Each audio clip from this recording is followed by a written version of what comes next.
Welcome everybody. Thank you for coming. It's a pleasure to have here today Dr. Ananthram Swami from the U.S. Army Research Lab in Adelphi, Maryland. Dr. Swami is an Army Senior Research Scientist in Network Science, and before he joined ARL, he held several positions, including Unicall Corporation, USC, and CS3 and Mount Goody Systems. He was also a statistical consultant for what is now also known as the major industry for every state, the lottery system. California lottery, where and he has also the major contributor to the MATLAB toolbox. Some of you are too young to know about that. Non-Gaussian signal processing. It's the era of higher order cumulants and all that. You're probably too young to know about that. He's also held several visiting faculty positions at IMT in Toulouse, and is currently also a visiting faculty at Imperial College in London. He received his BS from IIT Bombay, or Mumbai, I should say now. Yeah, well, I had to still call Bombay. It was Bombay, but now it's Mumbai. His MS degree from Rice University and PhD from University of Southern California. All, of course, in electrical engineering. His work is actually covers a broad area of statistical signal processing, as well as network science. He is an Army Research Lab Fellow, as well as an IEEE Fellow. It's a pleasure to have him. We've known each other for a long, long time. Too long. It's a pleasure too long. Well, both of us are here, right? So. It's a pleasure to have him here, and welcome. The floor is yours. Thank you, Amit. Thanks for the invitation and for hosting me. So I'm going to talk about network tomography. The term is attributed to Vardi in a 1996 paper, and of course the word tomography, the way he coined it, is related to medical tomography, right? I mean, I have a body, I take some external measurements and try and figure out what's inside the body. So same thing, except we're going to look at networks which are in some sense easier and also harder because they're discrete structures as opposed to being continuous things. So you don't do integrals, but the fact that they're discrete makes things a little bit more interesting, more difficult. So before we begin, so I want to acknowledge my collaborators. A lot of the work was done under the US-UK International Technology Alliance and Network and Information Systems. Some of those folks who are supported by that, Kin Lung at Imperial and Liang Ma, then a student. Ting He was at IBM, she's now at Penn State. Don Tousley at UMass as a student. Of course, Paul Yu, who's a colleague at ARL. I also had some funding from DITRA, but I'm not going to talk about that work. I'll allude to that a little bit. That's a slightly different beast of work. I'll say a bit about it, but most of the work has been under the auspices of the ITA. So to give you a motivation, so think of this as three different subnetworks or networks that are connected. So the commercial problem could be that they belong to different people. There's no different owners, if you will. There is no motivation to exchange information about the innards of the network, right? There's no regulatory thing that needs you to do that, which means you don't have a common measurement framework.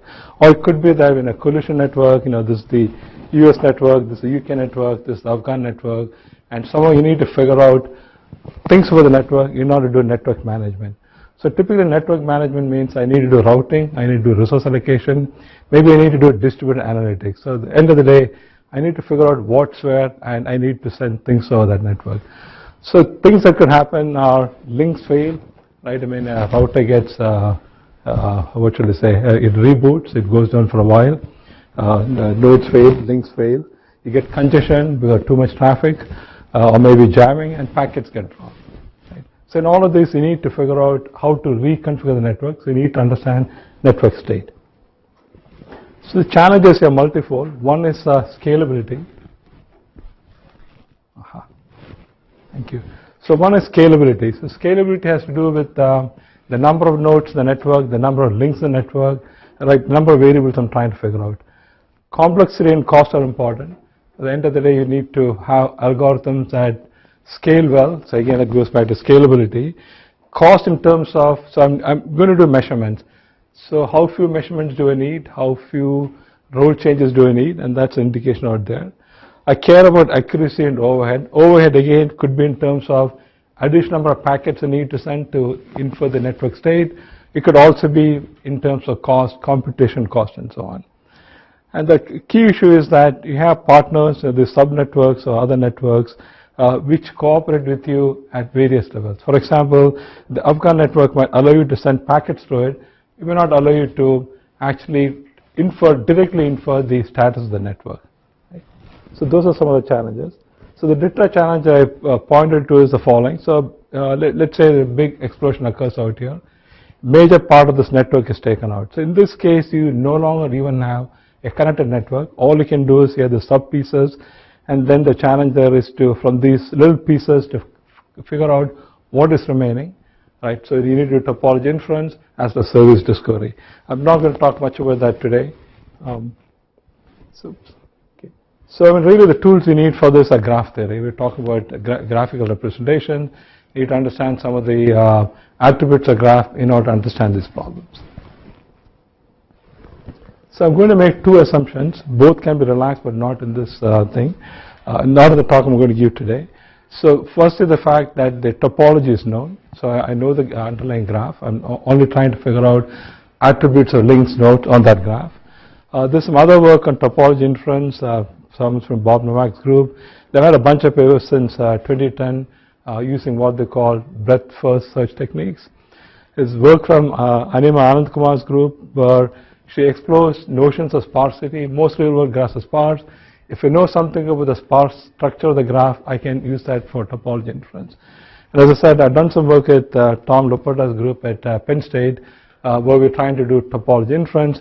The issue here is that at the end of the day, you get multiple topologies. Collating them turns to be a difficult problem. Other assumption we'll make is that paths are simple. So meaning that you don't traverse the same edge or same node twice. And this is typical in conventional networks where the routers will not allow you to have cycles. If you can have cycles, then there's a fantastic body of work from Ramasubramanian's group. I just put 2012, but he said a bunch of work since then, which has a bunch of solutions to the problem if you can have cycles in your routes. Right? So I'm going to assume make these two assumptions. So various ways you can do tomography. So one is what's called direct. So many of you have used ping and trace route. So these are part of the ICMP suite of tools. Right? They give you things like delay time and path and stuff like that. The issue with this is that in the kind of networks I talk about, they may be delayed. Control messages may not get the same priority as packets, and therefore the measurements you get through ICMP may not be accurate. And second, ICMP requests may just be dropped just by policy, right? So you may not get the kind of stuff you need. So I'm going to talk about indirect techniques. It could be passive or active. So passive is I send a packet, I measure whatever measurements I can at the end, but then that depends upon the traffic that is there. So if traffic is heavy, you get a lot of measurements, you're able to infer well. If traffic is sparse, then of course you have to wait a long time. So I'm going to talk about active. Metrics could be different ways, additive, multiplicative, Boolean. I'll talk about all of this. Also talk about deterministic methods and stochastic methods. Okay, and at the end of the day, so basically we do all this because I want to do network adaptation. I want to move my service around in order to achieve something of interest. So this kind of encapsulates the entire problem and what I'm going to talk about. So this is a blob of a network. And I'm showing you a bunch of links out here labeled W1, W2. You can also think of these as link metrics I'm interested in. So link metric could be delay, for example. Sorry, do you have a question? Okay, sorry. So it could be link delays or maybe even the queue length at a node, depending on they're looking at links or nodes. So these building type things are what I call monitors. I make end-to-end measurements, let's say from E to H and G to F. And the problem then is, can I infer W1, WT, W sub n, right? So in general, I can think of this as a measurement queue. So this measurement from E to H is a measurement queue on all these W1s that are on that path, right? So a general measurement technique, I get these measurements, I want infer W. It's an inversion problem. In some cases, inversion is easy, as you'll see. In some cases, it's very hard, and I'll talk to that as well. So simple cases when things are additive, for example, link delay, right? Things add up. In which case you get a linear algebra problem, right? So think of this as a binary matrix. So this corresponds to paths on the rows. The columns correspond to nodes. So this Rij is 1 if that node happens to be on that path. Right? And so then W is the unknown vector of link delays. You get a linear set of equations. So that seems like a simple problem, at least as stated, right? If I give you R and if I give you C, yeah, sure, if it's full right, I can estimate W. But of course, there's a little bit more to that, which is how do I know it's invertible and how do I make those measurements, right?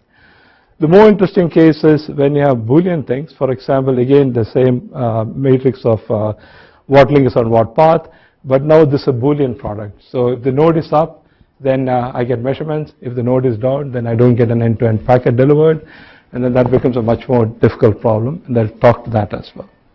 And of course, you could also think of other things such as min operator. If you think about throughput, end-to-end throughput, each link has a different capacity, a different rate, and I'm interested in what happens at the end. Oops. Okay, so this is the outline of my talk. I already talked about some motivation. I'll first talk about static topologies for the additive multiplicative case. Then I'll talk about dynamic topology. And then finally, I'll say a little bit about the Boolean case, which I said is a little bit hairier than the additive case.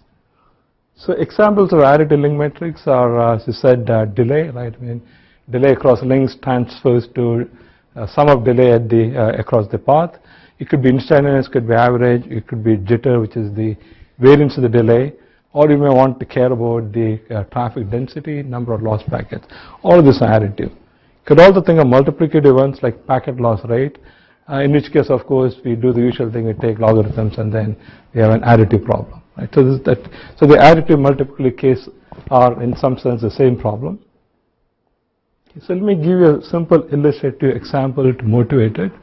So I'm given a graph G, vertices V, links at L, and N is the number of measurements, number of variables I have.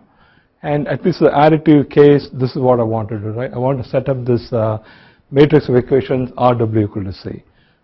So R sub I j would be the number of times that link j is on path I.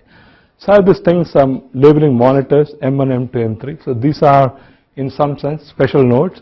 I can make measurements from M1 through any path to M2, and similarly from M1 to M3, M3 to M2, M2 to M1. Right? So one could, for the simple topology, enumerate all the paths, right? I can look at all the paths that go from M1 to M2, I have a direct path here, a path that goes 6, 9, a path that could be this way, paths that go through other monitors, this is ones in red. I can do that for M1, M3, I can do that for M2, M3, and so on, right? So as you can see, I mean, the number of paths can be large, and if you have a larger network, that can be quite difficult, right? But the measurements you make are at the end, right? The measurement I'm going to make is end-to-end, right? So for example, let's say I send a packet from M1 to M2, I'll get the sum of the two delays, 6 plus 9, 15, right? And then I need to invert that to find the 6 plus 9, right? Okay. So a lot of paths. In fact, you can show that the Sharpie complete, right? So you have, think of it as essentially exponential number of paths. So enumeration is not going to work, right? Which also means that if I do a random search, that's most likely not going to work.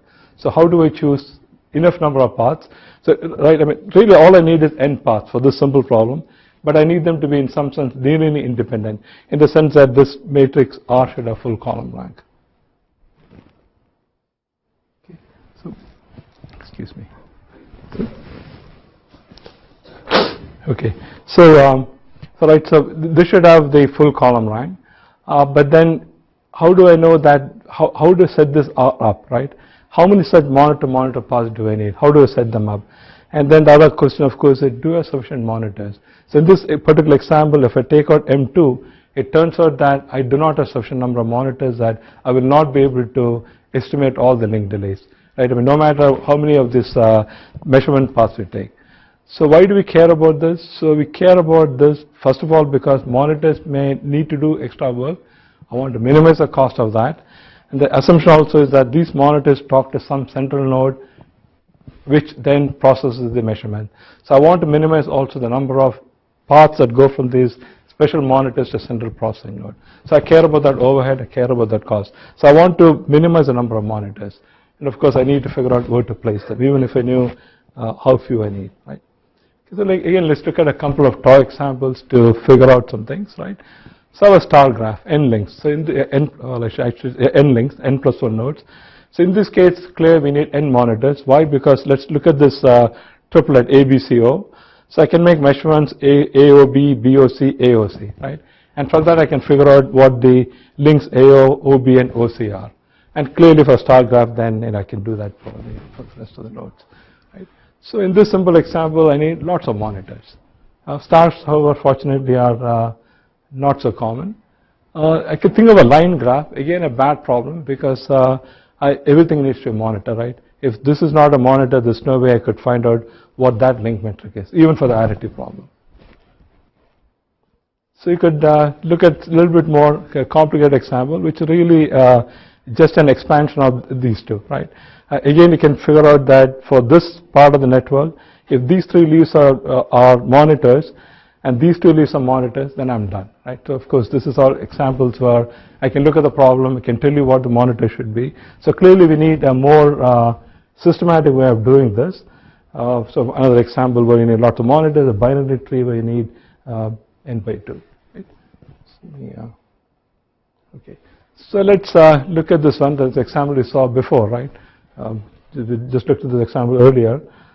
So supposing I know everything in this blob, I know all the links inside that blob. I only have 2 monitors. Is that enough? And you can convince yourself that you can set up the equations, right? You can go from M1 to M3. You can go from you have 2 different ways of doing this. You can go this way or you can go this way, right? 1 plus 3, 1 plus 8, 6 plus 3 is 8. You have 4 variables and you can easily show that you only have 3 unknowns. And this generalizes to arbitrary number of links here, arbitrary number of links out here. That if you only have 2 monitors, even if everything here is known, you don't have a full rank system of equation. So 2 are insufficient, but that doesn't mean that 3 is always enough.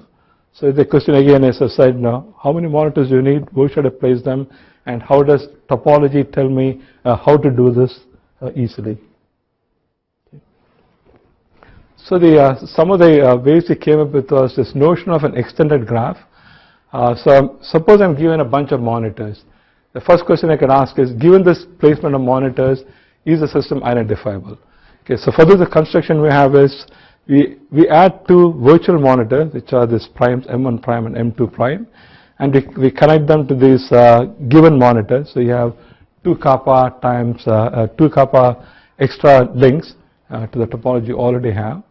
And the result we have is that with the extended graph, which is this one with this 2 extra nodes and this 2 kappa extra vertices, if this graph is 3 vertex connected, then you have identifiability, which means that you can set up equation, not that it tells how to set it up.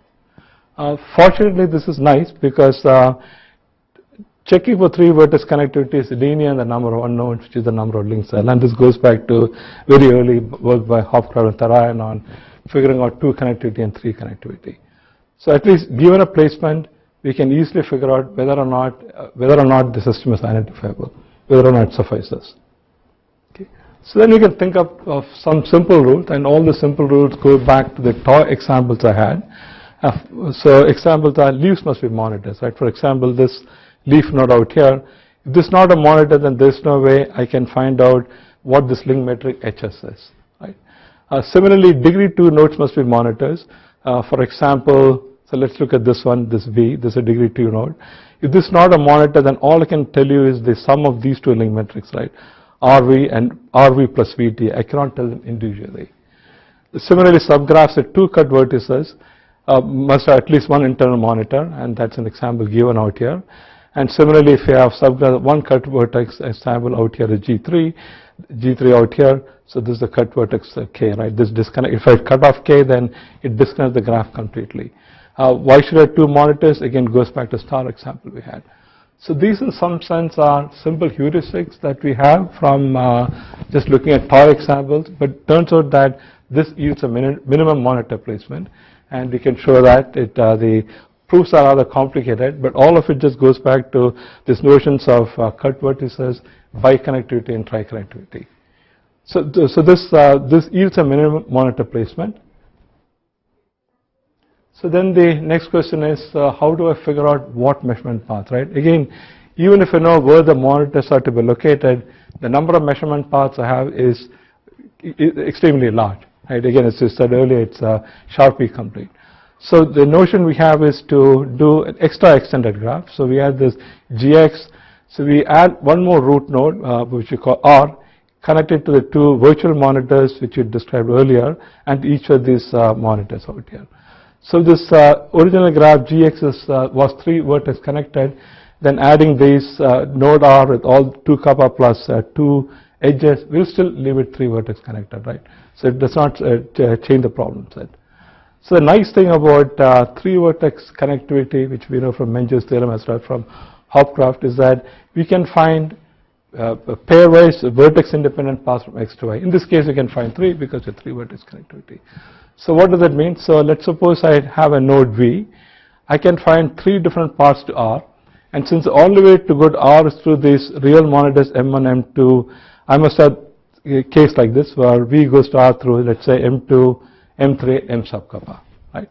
So I can make measurements now. Now these are, I don't care about these are just virtual anyway. So a measurement that goes from M1 to M2, M1 to MK, and MK to M2. So back to the star problem we had, which means I can find each of these 3 metrics. Of course, these may not be link metrics, they may be subpath metrics, right? But that's okay, because supposing this is subpath as shown out here, I can do the same thing with U. From U, I'll find 3 different paths that go to R through 3 different monitors. I'll repeat the problem. Eventually, I must come to a case where U is adjacent to one of the monitors, and therefore I'm able to find that link and then back off all these things one by one, right? So again, it goes back to the simple example we had of a 3-star thing. Okay, so what's the complexity of this? Come on. Okay, so it turns out all of the complexity for this set of problems is linear. So first is if I'm given a set of monitors, does that lead identifiability? That's linear in the number of vertices, number of links. Finding the monitor placement. So this involves finding the 2 cuts and 3 cuts, decomposing a graph into biconnected and triconnected components. That again is linear. The path construction is a product of n times m, n being the number of links and m the number of vertices. Matrix inversion typically we expect it to be L cube, right, where this is the number of links. Turns over the particular construction that we have, it's again linear, purely because of the construction that we have. So overall the problem is linear for the number of links for this additive problem, which is unexpectedly nice, right? I mean, at least looking at the problem of finding the number of paths, a Sharpie complete problem in general, which you can convert into something that's actually scalable. Okay, so I'll give you a couple of examples of evaluation on different topologies. So this is for a random graph, Balmer-Ranashi graph. This is the number of nodes M. This is the average number of links, n bar, over I think 100 different realizations. This is the average number of monitors that we needed. So we compared our technique, this minimum monitor placement, with a random walk placement. Right, so the random walk is, I know the monitors, and let me do random walks to see if we can find enough number of measurements. So instead of going through this, building the spanning trees, the 3 spanning trees, and setting of the measurement equations. So gamma here is the fractional rank for the random walk method when it is not successful. And then these are the amount of time it took to set up the path, to the measurements, for the inversion, and then these 2 are with the hop counts. Okay. So this is for the our technique STPC, which is the base of the spanning tree. This is a random walk placement. So let's stare at this for a minute. So first, of course, this is the random walk cannot give us successful paths every time, and this is again because of the fact that the number of paths is very large, right? So arbitrary random walks will not necessarily find them all, particularly when the graph is large. Clearly we get a lot of speed up using our method technique compared to random walk, even when random walk is successful. And it's true again for the path construction as for the link identification. Here is because of inversion. Our technique is linear in the number of links because the way we consider the path, whereas the standard technique will be cubic in the number of unknowns. One disadvantage, however, is that the technique that we have tends to give paths that are longer and longer, a number of hops is longer. So 14 versus 22, 21 versus 29 and so on. So that's one drawback of the method that we have. But of course, as I said, the monitor placements we have are minimal monitor placement. They're not optimal in the sense there are many minimal placements one could have, because at the end of the day it depends upon where you put them in each biconnected and triconnected component. So one could in principle explore some of those and try and add this metric of minimize the hop count as well, because you pay a little bit extra complexity. Fortunately, again, the complexity is linear in the number of links. So those are for synthetic graphs. We also looked at some real networks, if you will, from taken YSP topologies from Qaeda. So I say real networks in the sense that some of the networks clearly don't seem to be, I guess, or I should say, I should restate that. I guess the ISP providers don't want us to know exact topologies because many of these don't have sufficient redundancy in them. So again, sorry, let me again, so this again is the number of links, number of monitors, number of nodes. This is the number of monitors we need, and this has to do with the random walk method, number of hops we need for our method versus the random walk based method. So the for real topologies, the number of monitors you need seems to be fairly large, right? 182 nodes in AboveNet, 117 of them need to be monitors. For this one, Verayo, about half of them, 400 of 960, 160, 200 of 630, and so on. So the problem is that most of the topologies are not sufficiently, they're clearly not three connected. If they were, you'd only need three monitors. Right? So these are all sparsely connected in some sense. And again, the same observations as we had before, which is we get a lot of speed up in the path construction compared to the baseline of the random walk based method. Come on, what up? All right.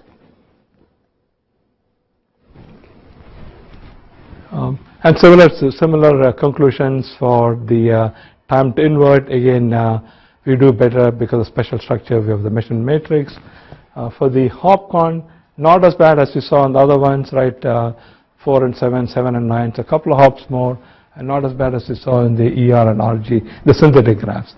So, but again, the paths are longer. Okay. So this is the case where I had enough resources. I could place monitors. I could use the algorithm to figure out where to place the monitors, find the measurement equations, right?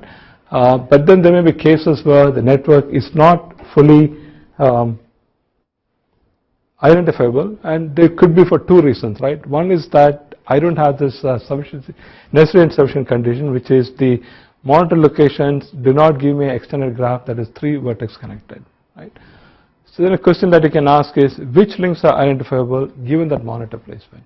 So again, I'm given a monitor placement. The question then is, how do I find the measurement paths that will give me, if you will, submatrix inversion, right? Again, going back to the things where you do elimination, you want to find the subpart that can be inverted. It turns out that the complexity again is linear in the number of links. Another case could be that I have a limited number of monitors. So kappa is less than kappa MMP, minimum monitor placement, right? And again, this goes back to this observation I just made, which is that for many of these real network topologies, the minimum number of monitors we need is a large fraction of the number of nodes in the network, and it may not be possible to have this much, so many monitors. So here then the question is, how do I place these monitors optimally when kappa is than KMMP? For this, we have a greedy algorithm. We can show it's optimal if the graph is too connected. In general, we cannot show optimality. Complexity is again linear in L, but then you have this NT cube as a multiplier. So N sub T is the number of tri-connected components, which for most cases is much less than the number of nodes in the graph. So at least you have bounds on what we can do. but it's not. It's optimal only if the two connected case. General problem is the NP, so it's not too bad, right? So here I'm showing you performance for the different networks, E-bone, Exodus, Ebone, and 3 of the networks that we saw before. And what I'm showing is the optimal placement, what you get from the greedy, and then 2 different refinement techniques. And you get fairly decent performance as you expect. As the fraction of monitors increases, you get better and better performance. As if you're willing to pay more in complexity, so the variant SNV compared to GMMP, of course you do better, right? As one would hope. So let me talk a bit now about the dynamic case. So far, everything I talked about was a static graph. I'm given a graph. I want to place monitors. So I'll talk about dynamic networks, and the issue again is identifiability. I'm given T different topologies, so think of it as T different snapshots, and I want to do monitor placement, and you can think of it in different ways, right? One is you can do one-shot placement. So I'm given T topologies. I want a single monitor placement that works for all T. So clearly, if so the basic idea is this, right? If given a graph G, if it's identifiable, densifying the graph does not take away from identifiability. Why? Because if I have a 3-vertex connected graph, adding links preserves 3-vertex connectivity. All it means is I need to find more measurement paths, but I can do that, right? Our techniques tell us how to do that. So the idea here is that I look at the intersection graph, so which is the intersection of the edge sets for the T different topologies. So I get this base graph, and then I solve the problem for the base graph, right? And of course, there will be isolated vertices. Every isolated vertex must also be monitored clearly, right? So this probably gives us a solution that leads to an identifiable set of links, and is optimal if at least one G sub T requires the same number of monitors, right? Complexity is T times the minimum in the link set LT, because that's the graph I'll have out here. Okay. The other things we can do, which is do incremental, which is I start with G1, I find the number of monitors I need for that, and then I find out how many more monitors I need for the second one, place those, do that for the third, fourth, and so on up to T, right? Of course, if you're fortunate that all the snapshots are 3-vertex connected, then it doesn't matter, right? We place 3 arbitrary monitors, and problem is done, and it will be optimal independent of order. But in general, this will not give us an optimal one. It will give a solution that it will give us a feasible, viable solution, but not one that's optimal. The complexity here is clearly sum of the links, right? Here it is minimum the number of links. Here there's sum across the topologies, because for each topology I need to check whether I have connectivity or not, whether I have a solution or not. If not, I need to add incremental monitors.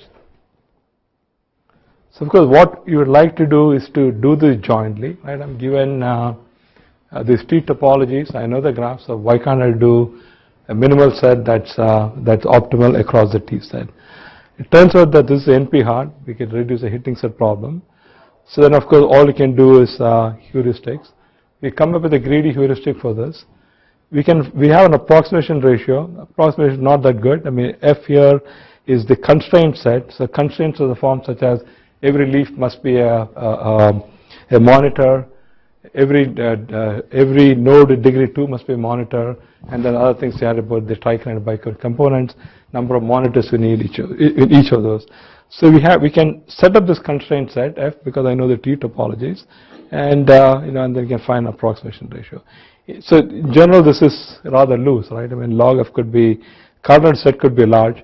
In practice, it turns out to be not so bad. I think I have a couple of examples here. Okay, so these examples are taken one from the San Francisco data set, the well-known taxi data set, and there's something we got from some measurements at Lakehurst. ARL worked with DARPA FCS to figure out some experiments. So this one, in some sense, independent mobility, right? This, in some sense, is group mobility. At least the way this particular experiment was conducted. You had, if you will, multiple squads. Each squad more or less moved as a group. Again, I say more or less because there were a squad of vehicles speed up and down, and then the notion of range, of course, depends upon what you want to assume for the radio, right? So here, increasing range in both cases on the x-axis, So of course that as the range increases, connectivity improves, and eventually you hope you'll get 3 connected, and then all you need is 3 vertices, right? Then you're looking at different cases. So each of this has got 5 things. The first one is the one shot, incremental, where I start with one topology, do the optimal, I get G2, add whatever extra I need. This is a joint one where I look at the problem. Of course, for the joint, we don't have optimal, we're heuristic, and there are 2 different ones on the 2 different heuristics that we use to get the refined one, and the lower one barely comes from the intersection bound that we have, right? So as you can see, performance is fairly good in all of these cases, right? Rather away from the lower bound though. Interesting thing, of course, is that when you group mobility, you of course tend to do better because you have, at least you have subgraphs that tend to remain well connected, right? So for those you could ask other questions such as what is the number of temporary monitors I need? So what do you mean by this? So one could start at the intersection graph, you find a bunch of monitors, right? And then at the next snapshot, if those monitors are not sufficient, you add a monitor or 2 or whatever is required. Those are temporary monitors. You get rid of them in the next step. How many of them do I need? And again, this is across all the different topologies and across time, because it's given in time out here, right? Clearly, again, when you have group mobility, you tend to do a little bit better than you do when you have what one would call independent mobility. Right? Okay, so we looked at a bunch of things for the additive part. So just a sub-summary before we go to the next part. So we looked at the topology conditions for identifiability, which was this simple notion of 3 vertex connectivity, and that led us to constructing measurement paths based on minimum spanning trees. We could do 3, and that allowed us to compute link metrics with cheap cost, right, linear inversion. And then we also looked at the case when you don't have enough monitors or the measurement is not notable, what one could do in this case, right? And then also looked at the case of dynamic strategies, dynamic snapshots. So now, so all of that was deterministic. So before you go there, the dynamic topologies come from the fact that among the T topologies we have, we can move randomly from one to another. Dynamic. So dynamic is because nodes are moving, okay, right? Really? So you're moving. First time the sample, the data, so the taxi data, the taxis are moving. So the connectivity or assumed connectivity between the taxis changes at time. That's where the mobility comes in. Now the same thing with the Lakers data, things are moving. It could also come aboard, although I didn't talk about that because links fail, right? I mean, you have fading, a small scale, a large scale fading. So a link with the 2 of us might fade, so we lose connectivity for a while. So again, you have a dynamic. The snapshots are dynamic. So far everything I talked about deterministic, right? Everything was unknown, but deterministic topologies, unknown variables, and so on.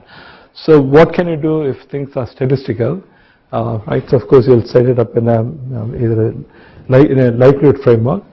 So I'll go with 2 examples. One is the packet loss tomography. So here I want to know what the link loss rates are from the path losses.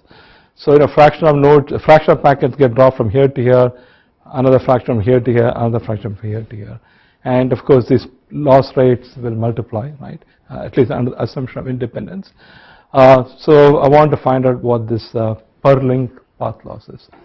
Another thing I may be interested in is this link jitter, which is really the variance of the packet delay. So the assumption here is that the link delays are drawn from some unknown distribution. I want to know the variance of the distribution under the assumption that these are IID, that these variables IID, what I get will be the sum of the link variances, right? So standard technique, you have measurements X, they depend upon some unknown parameter vector theta through a distribution function F. So I have the likelihood Fx theta, and I'm going to estimate theta hat by maximizing likelihood or some function of likelihood depending upon the interest in the application. So let's look at the setting in 2 different ways. So with the packet loss, the end-to-end measurement is whether or not the path was successful. Packet was delivered or not delivered. So X is 0 or 1. Theta sub L is the link success rate on that link. So P sub Y is the path Y, and these are the links that belong to that path. So if it's successful, x is 1, if not successful, x is 0. Right? So these are measurements I have, and under the assumption of independent losses, I can write this likelihood function. I can do the same for the variance. So the variance is added to under the assumption of IID. If they're not, then we can do different things. So I know the covariance matrix. I would put the covariance matrix out here. If I did not know the covariance matrix, but I had some structure to it, such as an AR on model, I could again put that in there and then estimate that parameter as well. Right? That's just additional complications along well-known things. Okay. So in any case, I can write the per lot per path likelihood for path y. What is the likelihood of observing this measurement x on this unknown parameters, the set theta. Okay. So let's look at it in a slightly different way, which is that I have a budget of paths. Right? I can make only so many probes. How many should I allocate each of the paths? And I have p different paths, a bunch of collection of probes I can use. Probes cost money, so I want to allocate them optimally. Right? So the fraction, so we can call this probing probability is phi sub y, and then the likelihood gets slightly changed. Right? We have this phi sub y in front of the fy. This is the likelihood of the path y, and this is the probing probability for that. Okay. So I want to select path y with probability phi y. What is the optimal phi y? That's a question I want to look at in the next few minutes. So of course, one can write the Fish information matrix, well-known thing. We know that the inverse of that gives the Kramer-Rao bound, which is the inverse upon the estimates of variances. Some sense this is fairly straightforward, right? I'll set up my equations, find out the CRB, and then from that, minimize the CRB to find phi, or maximize the Fisher, the FIM, equivalently to find phi. So there are different things we can do with it. How to optimize the FIM? So at least in the statistical literature, people talk about D optimal, A optimal. Each of it depends upon what you want to do, right? So D optimal is you want to minimize the determinant of the CRB. Why? Because at least if under normal regularity conditions, that the max likelihood estimates are normal distributed, and the CRB gives you the covariance of that estimate, which means that the determinant is related to the volume of the array ellipsoid. You clearly want to minimize that, right? At least so you want to find phi that maximizes the determinant of the Fisher information. Another viewpoint is that I care about the variances, so I want to minimize the trace of the CRB, the inverse of the FIM, and so this is merely minimize the sum of all the variances, right, or the average variance. You can also put weights, right, depending on which links are more important to you. You could add some link weights. And of course, the issue here is that p different paths, on the face of it, it's a p-dimensional optimization problem. Clearly, it's nonlinear, right? In most cases, but in some cases, it simplifies. Okay, so let's look at simple special cases. So this is the case where the measurement matrix is squared. So the number of paths I have equals the number of links, and of course, I'm assuming that the identifiability, that is, those measurement paths have been chosen properly. Again, I want to maximize the determinant, I want to minimize the trace. So we have the equation of the CRB thing. Sorry, I thought someone said something. Okay, so in this case, it turns out you get separability. So the determinant factors out into things that depend only on theta, and then things that only depend on phi sub y, right? And in this case, uniform probing is best. Right? It's clear to see that. So if I'm worried about D optimality and a number of measurement paths equal the number of links I have, then I should do uniform probing. Right? I don't really care about thetas in this case. For A optimal, you don't get separability of this nature. You get a different form. So here you can write the trace in terms of this. It's separable internally, right? But it's a sum. So there are things that depend on theta, things that depend upon phi, and of course this leads to square root of equation. Why? Because the phi sub y should sum up to 1, which gives you the constraint. Right? So in some sense, you have a closed form solution, but the catch is it depends on theta, which we don't know. Right? So all you can do in this case is do some kind of refinement technique, iterative technique, where maybe you start with uniform probes. You get an initial estimate of theta, you plug it in here.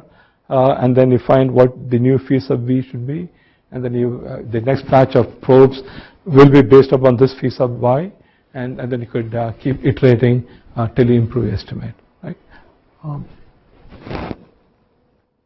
Okay, so here I'm just showing you some examples of what you can do. So this is for the delay variance, so which is the sum of the variance out here. So things are more or less unbiased, right? At least asymptotically biased are going to 0. The x-axis is the number of probes, the number of measurements I'm taking. So what I'm showing here is the CRB and the MSE for the case where for the A optimals, the D optimals. Of course, both of the CRB and MSE decrease when you add the additional constraint of optimal probing. Otherwise, things as expected. You get this typical 1/n performance for the reduction in MSE with number of probes. The MSE decreases the number of monitors, but after a while the gains are not huge, right? Additional extra paths don't seem to help much, and iterative case, in fact, as you can see, in some cases it can be bad because the initial estimates are poor, and then that feeds back into your estimate of phi sub y. Right? So you need to be careful about how you initialize it. Okay. So similar example, this for the loss tomography. But again, by the way, these things start at 15 because 15 is the number of monitors I need. This is taken with the RoofNet topology, which is a bunch of sensors placed on rooftops in Boston. They measured temperature and other stuff. So we just took the connectivity matrix, you got that, some delay measurements that are available there. So in some sense it's based on real topologies, but also I guess some synthetics thrown on top of that. So similar set of things, right? I mean, performance increase number of probes expected, asymptotically unbiased, extra paths don't help. Few extra monitors helps, but not that much. Right? You do get a linear decrease, but not tremendous linear decrease. So of course, all of this depends upon what the connectivity is and what additional monitors can give you. I'm going to skip this thing on multicast. So the notion here really was instead of doing end-to-end measurements from one node to let's say from this node to this node, can you do multiple measurements? Can you use multicast? So I sent one packet from here received by different leaf nodes out here. So in this example, a monitor here, 4 monitors out here. And can I do better? And turns out in some cases I can do better. Doing better also depends on what your measurement is, what your metric is the number of measurements, number of packets, what you assume about the underlying model, which is are things changing rapidly or not. So I'm going to skip this part and go to the Boolean. How much time do you have? 5 minutes? 5 minutes. Okay. So the Boolean problem is hard, and I'll quickly go over it. So the issue is again the same. I want to figure out what nodes have failed. So setup is the same. So rows correspond to measurement path, columns correspond to nodes in this case. So if a node is on a path, that particular cell will be 1. And here, if the node has failed, then the measurement matrix, the W matrix will be, the W vector will have a corresponding 1. Right? And what I have is the end-to-end measurement, which is the path is up or the path is down. And from that I want to know, what is, whether it's up or down. Questions I have are the same. What are the minimum number of monitors I need? And then can I identify node failures, right? So similar set of problems, except that this is not invertible through a standard linear algebra, which causes lots of difficulties, right? So we can look at different probing mechanisms. One is that I can do arbitrary paths, including cycles. Second is restrictive in the sense that I allow only simple paths. And the third one is uncontrollable in the sense that I have a native protocol, which could be whatever it is, right, which gives me the routing table. So I'm only allowed to make measurements on particular path. So of course, each of this is more complicated. Each of this is more restricted than this. We need to think about a thing called distinguishable failure set, which is what failure set can I distinguish from another, which is has node 1 failed or 2, or is it one of node 1 and 2 or one of node 3 and 4. Okay, that gets complicated, so I won't go into that. I'll just show a couple of things out here. So we have been able to establish necessary conditions and sufficient conditions, but not necessary and sufficient conditions, right? So for example, so these are all necessary and sufficient conditions of identifiability given a placement of monitors. So for CAP, which is the one which has the least restrictions, K what is connected for necessary versus, in this case the same, for CSP, which is where I have simple paths. So here I could have cycles. Here it is k plus 1 versus k plus 2, MSC, which is taking me quite a while to explain, greater than k minus 1, greater than k out here. And then I also have conditions on the subgraphs from each of these vertices, again in terms of connectivity, k versus k plus 1. What shall I say? Testing for k connectivity is in some sense easy. Well, I mean, it's quartic and n. For the example we had before, it was 3 connectivity, that was linear. But for anything more than 3, again going by Hopcroft and Taran and others, it's a lot worse. It's n to the 4 at least, right? These are much more complicated. This goes to set covering problems. This is NP hard. We have heuristics.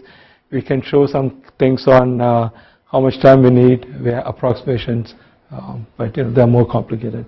The only nice thing I would say is that the kind of conditions we need to check are the same, right? Vertex connectivity, vertex, covering set. It is not a mixture of different things.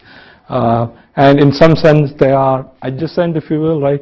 K plus 1 versus k plus 2, k minus 1 versus k. So in some sense, the NSN conditions are close, but they're not necessarily and sufficient. Okay, so let me skip all this and go to my conclusion. Okay. So we looked at this tomography problem where I was interested in either knowing whether nodes are up or down, or links are up or down, or in terms of links, whether something with a link metric, whether it be link delay, packet loss rate, or things like that. We looked at additive, multiplicative, Boolean problem. Boolean problem is much more complicated. I only gave a 2-minute walkthrough some of the work we have done. But the more interesting things are, so here the Q functions are very defined, right? Which is in one case a product for the Boolean or addition, subtraction, whether it's over the binary real field. So I could think of other Q functions. So think of group testing. Right? Each of this is some, let's say I have a bunch of stones and I'm given collections of stones, right? And I know something about each collection and I want to go back and figure out what I can about individual ones. The particular ones I looked at were additive, which is such as weight.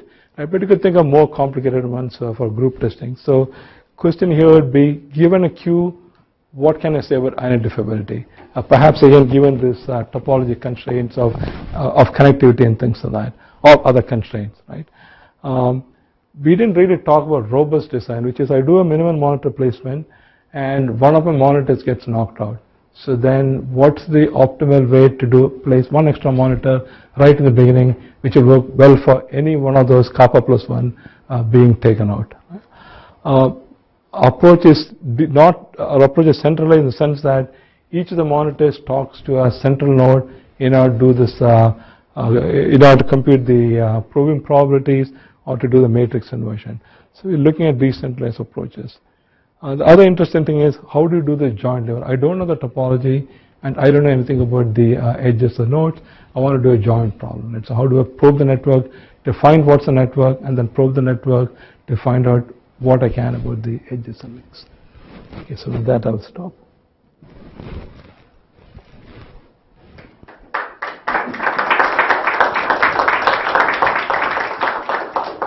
Are there any questions? Time for a few questions.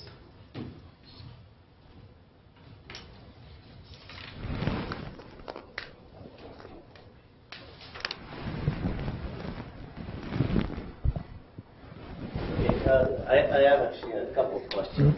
In fact, before you started talking about the stochastic viewpoint, everything you were saying, I was thinking about information theoretic, point of view. Have you thought about, particularly in terms of the optimal monitor placement of your monitors?